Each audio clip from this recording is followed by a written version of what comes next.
খাদ্যরসিক বাঙালিকে বলছি, শীতকাল মানে কি মনে হয় আপনাদের? কমলা লেবু, কড়াইশুটির কচুরি আর জয়নগরের মোয়া। ঠিকই দেখেছেন, জয়নগরের মোয়ার কথাই বলছি। জয়নগরের মোয়া কিন্তু ছেলের হাতের মোয়া নয়।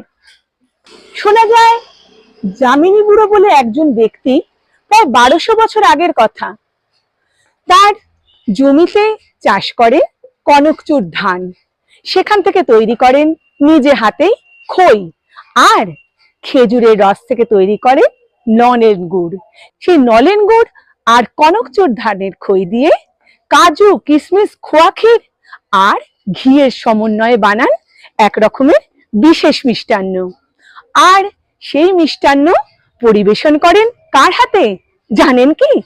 হ্যাঁ, মহাপ্রভু শ্রী চৈতন্য দেবের কাছে। মহাপ্রভু শ্রী চৈতন্য দেবের প্রশংসার পরে এই মিষ্টান্নর খ্যাতি ছড়িয়ে পড়ে বাংলার নানা কোণে। হ্যাঁ, এই মোয়া এক বিশেষ উপাদেয় মিষ্টি। এই মোয়া কিন্তু 2015 সালে জিআই ট্যাগ প্রাপ্ত হয়, মানে নকল হইতে সাবধান। কারণ নকল আর আসলের পার্থক্যটা বুঝতে গেলে শুনলে হবে না, দেখলেও হবে না, আসতে হবে জয়নগরে, খেতে হবে জয়নগরের মোয়া।